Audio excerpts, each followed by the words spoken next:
Have you ever wondered in what subtle ways we might be harming our own physical or mental well-being? There's a concept called indirect self-harm, which doesn't get a lot of press, but I think it's time to turn that on its head. There are so many behaviours that can be classified as indirect self-harm. Come along, tune in and see whether you might be able to improve your well-being or that of someone that you are working with too. Hope you find it so useful.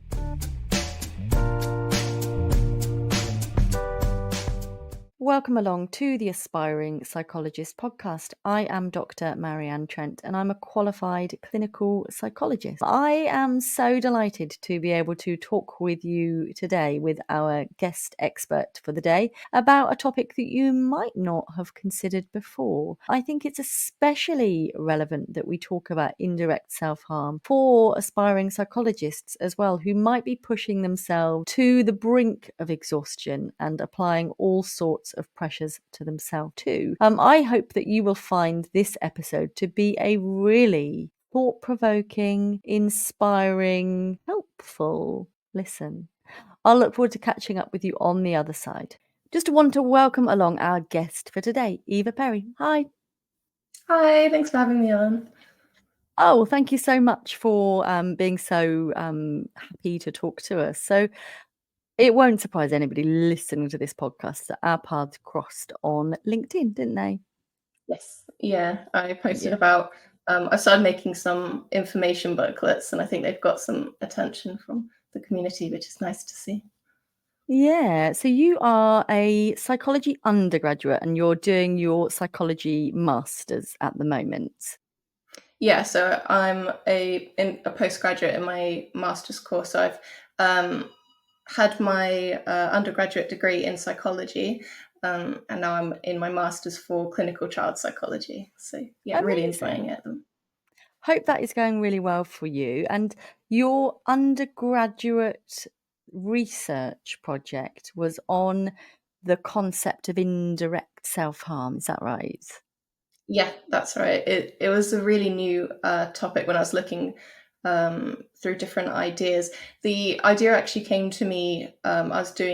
I had a placement year in my degree, and I did a couple level 2 courses just alongside that. And one of them was in self-harm and suicide prevention. And they talked about indirect suicide, which then led into indirect self-harm. And I thought it was so interesting. I've never heard of this kind of concept before. So it was a perfect opportunity to do some further research while I had the opportunity. Okay, so indirect suicide is when somebody has meant to hurt themselves but hasn't meant to end their own life. Is that right? Potentially, yeah. There's loads of different kind of ways it can happen. So whether it comes from medical neglect, for example, if someone has diabetes and they're neglecting their medication and then they end up passing away because of that, or someone engaging in something really risky and they don't mean to, end up, dying from it, but they were aware of the risk, or those sort of activities. Yeah. Yeah, and in terms of death certificates, I'm thinking that's sometimes put down to death by misadventure as well. Yeah, Is that exactly. Yeah. yeah. Would that be indirect suicide? Would that be a cause of death that you're aware of, or would it always be sort of a medical cause of death that's used? So for example, if it's something to do with the brain or the head or the heart, or what's your Exactly. understanding of that? Yeah, I'm not entirely well versed on how that would come up on a death certificate, but it would probably be put down as an accident of some kind. Yeah. Yeah, sorry to put you on the spot there, but it's Okay. just the way my brain works, and it's like, oh, what would happen there? Okay, so tell us a little bit then about indirect self-harm, because that's a really interesting area in itself, and so interesting that you did your research on it. Yeah, yeah. So basically, the concept of indirect self-harm is it's there's several different definitions because it's such a new theory, but the main one I really liked was that it's an activity that might cause unintended harm. So it's not a deliberate seeking out harm. For example, when people self-harm, they might cut themselves. That's a very deliberate and highly visible form of hurting yourself, which those two aspects tend to be what many professionals say makes self-harm, is it being highly visible and it being deliberate. So with indirect self-harm, it might be things like social isolation or sleep deprivation, just not looking after yourself. So it's not necessarily seeking out that harm intentionally, but it comes around as a secondary effect of what you're doing. Yeah, really interesting. So actually, a lot of the stuff that we might kind of see as kind of self-neglect, like not eating, not taking care of yourself, like sometimes not even showering, not not not picking up your dirty socks off the floor, can potentially lead to kind of sanitation, hygiene issues for yourself, or issues of malnourishment that are often about motivation, about perhaps very low mood, poor Mm, self-worth. I think sometimes there's factors involved with how many pressures you've got going on as well. So I'm thinking about, definitely. I'm a mother of two young children, and in the times where they used to wake like 37 times a night, um, Oh gosh. to wash your hair and have a shower and feel that there's any point in doing that, because you're so, Mm, I think about that as being bone cold, tired, like you just mm, much left in the tank, really, but also thinking about somebody who might have additional caring needs for their own partner or their children, or a parent, for example. It's very easy to focus on meeting the needs of other people, but you might do that at the detriment to yourself. But actually, it's a really interesting concept that technically that is indirect self-harm. yeah. I mean, there's a massive call for people to recognize that those sort of behaviors, usually they're talked about as almost a prerequisite to direct self-harm. Um, so when it's applied in a clinical practice, you might look at indirect self-harm as a potential warning sign. So it can, that theory can help preventing escalation of those behaviors. What you're talking about as well with this kind of socially accepted uh, kind of behaviors of indirect self-harm is the notion of culturally accepted self-harm acts, which is something that a brilliant researcher Turp came up with, which is, I mean, it is what it says on the tin. So it's any behaviors that might be socially permissible. So obviously doing this research, I was a university student, and in these environments, there's so many of these behaviors come up, excessive alcohol consumption, experimenting with drugs, self-criticism and perfectionism. These sort of behaviors are very problematic, and they definitely come under the indirect self-harm bracket, but they're so acceptable, in university, that's just something that everyone does. It's almost like a rite of passage. So I think it's definitely as well very interesting looking at that from, as I was living it, to be researching that. Yeah, it's interesting. It really is interesting, and I'm married, and I'm married to somebody who's currently, I think he's 48. Yes, I think it's winding him up about almost being 49. Mm. And one of his favourite food groups, which isn't even a food group, is sugar. He likes Mm. cakes, he likes sweets, he likes apple juice, he likes Pepsi, um, but he's in really good shape because actually over the last few years he's been kind of doing some strength training and kind of doing all that jazz. And it's always been even since I met him, he's always been heavily into sugar, but he's been long and thin like a bean. And it's like, I don't get how you're managing that. But actually, it was interesting when he went to the dentist about 7 or 8 months ago. She was like, something is not right here. Your Mm. teeth essentially are not managing very well. She said, "Are Mm. you sick a lot?" And he was like, "No." And he came home and told me, and I said, "I think she's trying to ask gently whether you are bulimic, whether you're making yourself sick, because she's kind of concerned about the level of acid erosion on your teeth." And when he went back again the next week, that he explored that with her, and he said, I think it's maybe that I drink a lot of sugary drinks, actually all of the stuff I drink. So is tea, he has tea with 3 sugars, and he'll murder me for talking so publicly about him. He's quite private, but sorry, babe. But it's an interesting conversation. It was having an impact on his teeth. So we've now invested in a water pick flosser. He is now drinking more sugar-free squash. He's not drinking apple juice. He's swilling his mouth out after drinking Pepsi. So he's still not perfect, but I think he just hadn't quite realised that even that constitutes indirect self-harm. Yeah, definitely. I mean, that's a brilliant example of it, where it's not the direct intention to be hurting yourself in that way. These effects, they come up as an accumulation of behaviors, or persistent behaviors. I do sympathize because I have a sweet tooth myself, but yeah, it's that's a really good example of it for sure. I'll let him know that it was clinically relevant and approved by Eva. Okay. So yeah, this is a big topic, and it's a really broad public health conversation. But is this that we need to be getting better at psychoeducation? How can we have a role for this? Many of the people listening to this will be working in mental health services, either as aspiring psychologists or maybe even qualified ones too. We've got some qualified listeners. How can we help to think about this with the people that we work with? Yeah, I think it's really a matter of awareness.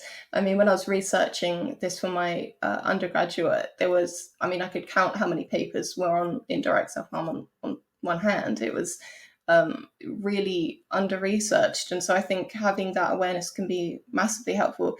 As I said earlier, it can help with noticing early signs that may be leading to, direct self-harming behaviors in clinical practice, to notice those signs and kind of catch it before it escalates. And obviously, the example with your partner, it's the concern that it might be an eating disorder.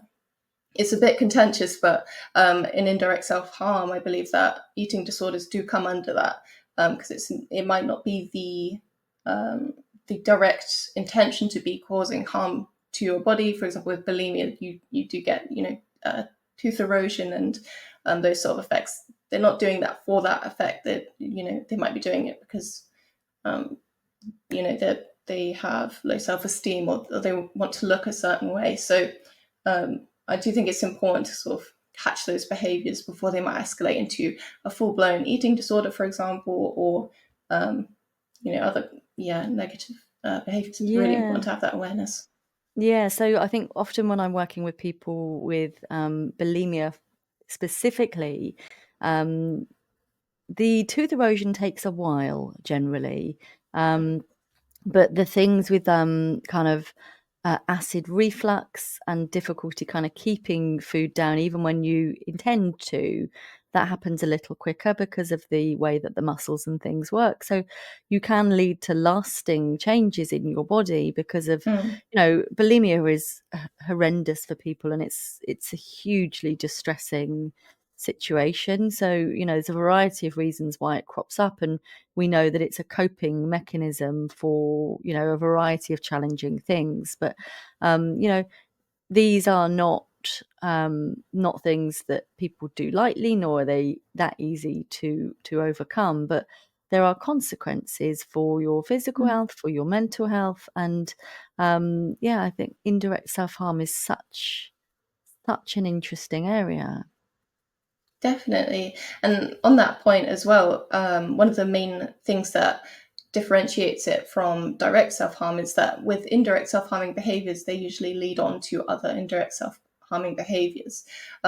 So, for example, with eating disorders, you might then, if you're not eating, you might not be sleeping well, you might be neglecting your personal hygiene because of that. So you have this sort of knock-on effect that you don't see necessarily with direct self-harm. Usually there'll be one form of self-harm, and then it doesn't impact so much developing another form of direct self-harm. With the research I did, we found that the average amount of indirect self-harming behaviours we saw was 10 to 12 in a month.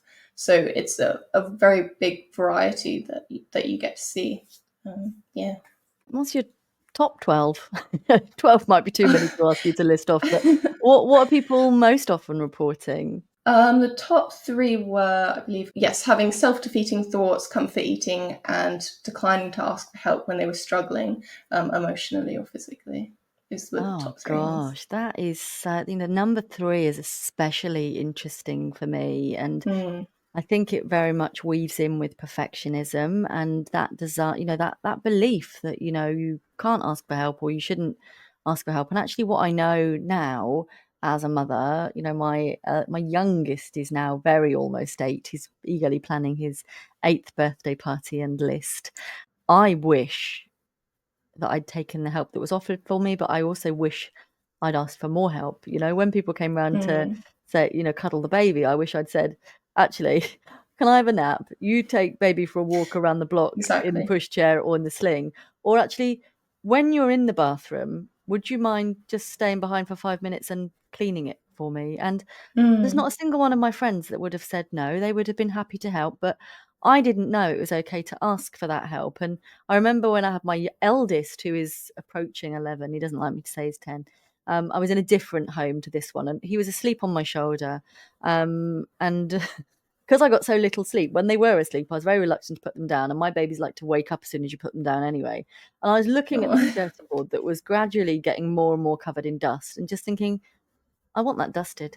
And I'm not particularly house proud, but it got to the stage where it really needed doing, like probably 3 months ago.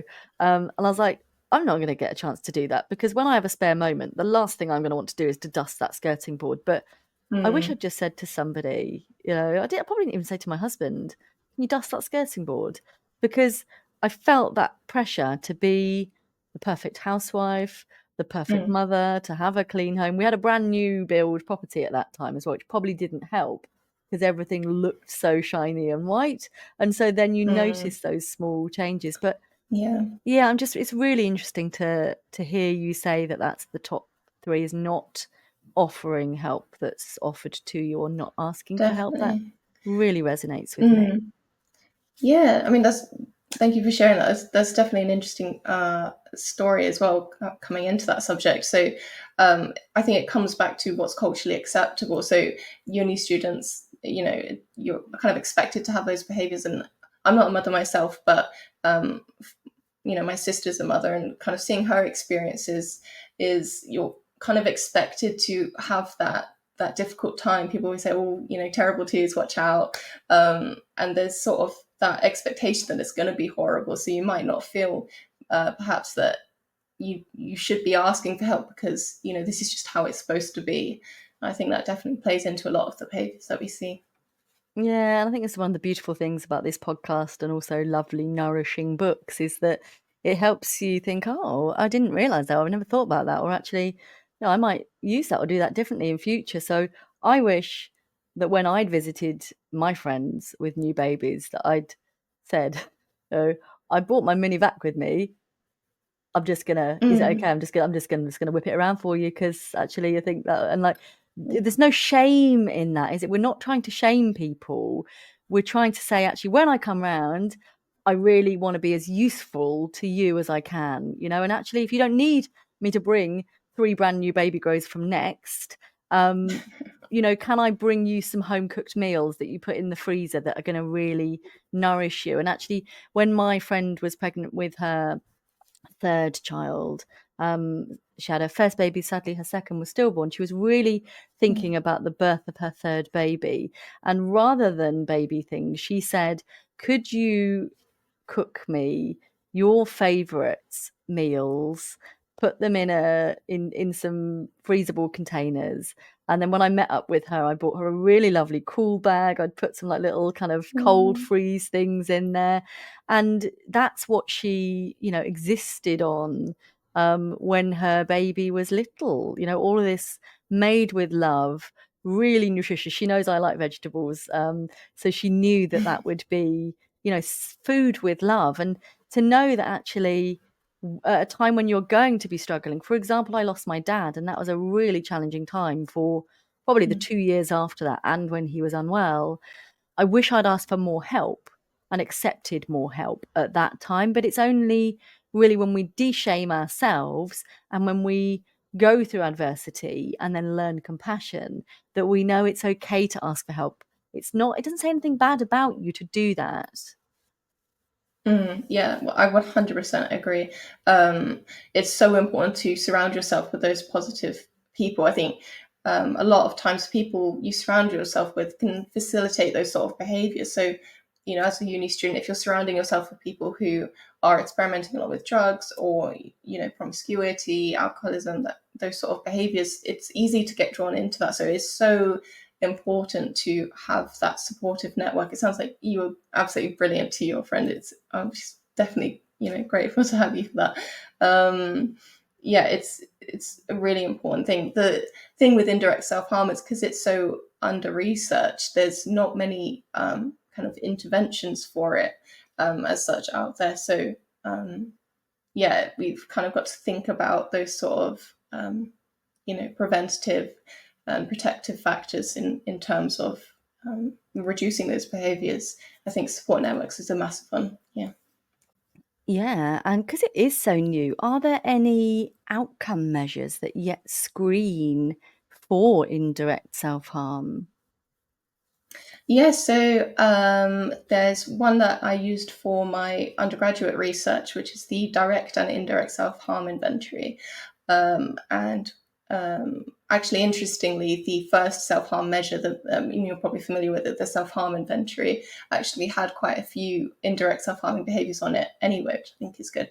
So for my undergraduate project, I merged those two together to get a list of indirect self-harming behaviors that people could rate how often they engage in those. So it would be items like driving recklessly or exercising when you're injured or those sort of behaviors. It's very limited measures, but we do have a couple really good ones.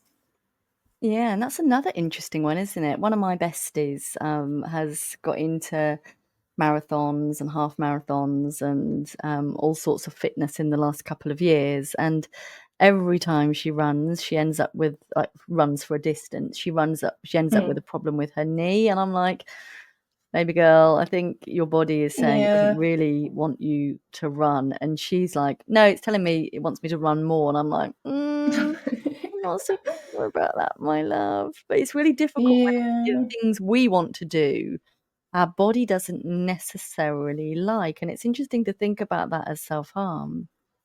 Yeah, 100%. It's being mindful of, what your body's telling you. I think it's mindfulness it's in most different therapies and counseling. And that's for a reason. It's so important to be in tune with your, the physical sensations and for example, certain indirect self-harm behaviors can be just picking your nails. My partner has this habit where he'll pick his cuticles and it looks so painful. And it counts as indirect self-harm because you're causing harm to yourself, but it's not the direct intention of it. And so those sort of behaviors, it's important to be mindful of when you're doing that, and to kind of catch yourself from doing that, to kind of stop those behaviors. And that's interesting because I used to nibble the No. skin down the sides of my fingers. But do you know what made me stop? It was when I Well, got an adult brace in 2008, I think it was. And I realized that I was pushing my front tooth. And so that's probably what had led to some movement in my teeth to begin with. So oh, interesting. indirectly, my nibbling my skin was also affecting my teeth. So there was two types of indirect self-harm. And I realized in the bath, Exactly. my fingers looked gross. So if I was going swimming or anything, my fingers looked gross. And I was like, I don't want to do that anymore. So I'm going to put that down and make a conscious choice to not do that, to break that cycle. This is such a fascinating conversation. And as we talk, if people are watching on YouTube, they'll be able to see that I'm drinking a cup of tea, which isn't something I usually do. But we're talking in the afternoon, and often I'll record podcasts in the morning. But I wanted to squeeze this one in because it had such an interesting topic that's relevant to kind of the trauma-y stuff that I'm talking about at the moment, but also because it's just hugely interesting. But I'm drinking a cup of green tea with lemon, and I have a cup of that every day at 1:30 p.m. Like, I'm quite a creature of habit. I tend to have lunch at the same time, and then as I'm preparing to come back online, it's about 1 o'clock, 1:30. I'll have a cup of green tea with lemon. But that's the only caffeine I have all day, and it's quite weak. But actually, if I don't have that, my body is expecting it and feels a bit wobbly. And caffeine can be a really big deal, can't it, in terms of indirect self-harm? Yeah, definitely. I mean, any of those sort of addictions, I suppose, people have. So whether it's smoking, alcohol, caffeine, they can have a massive impact. And again, it's not the direct intention of it. Although I would argue potentially green tea sounds lovely. I'm not a tea drinker myself, but I've heard that it has quite calming effects, and it can be quite a positive, you know, Yeah, I thing don't to think engage. I don't think I'm a risk to myself or others with my one cup of very weak tea. It's got antioxidants and good stuff in it, so I think I'm doing all right. But I am concerned about caffeine and human brains, especially young Mm, brains. So my 10-year-old will often say, "Can I have Coke at the pub if we're going out?" And I'm like, "No, Coke is not a treat. It's never a good thing. I know Daddy drinks Pepsi, but it's not it's not like a rite of passage, you know? Caffeine is mm, the largest unregulated drug in the world. And this is mm, not necessarily something that I want my 10-year-old to have. And I had a conversation about this in my private psychologist group as a practitioner parent as well, to think about actually how do we explore this safely. What I know is if we say no to kids, that they potentially go off and do it to excess mm, anyway. And it's thinking about not making it a big deal, but not necessarily having it as a treat either. I don't want him to think that Coke is a treat. So as we record this, we went out for a meal yesterday to celebrate the end of his SATs, which is quite an important rite of passage for a 10-year-old. definitely, yeah. And he said, "Can I have a Coke?" And I was like, "No, not today, baby." Because I will sometimes say yes, but I didn't want him to think that the way we celebrate is with the buzz that comes from caffeine. Does Mm. that make sense? Absolutely, yeah. Those associations are so important, and in recognizing those behaviors and reducing them. What you mentioned earlier as well about the trauma aspect of it. I mean, we see in so many cases with trauma rates of eating disorders and direct self harm as well, and alcoholism, all of these risky behaviors. I mean, it doubles with when you add trauma to it. So, and adverse childhood experiences. So it's really important that childhood, the effects it can have on whether you develop these behaviors. It is such an important time, of someone's life, and whether they'll go on to develop those, for sure.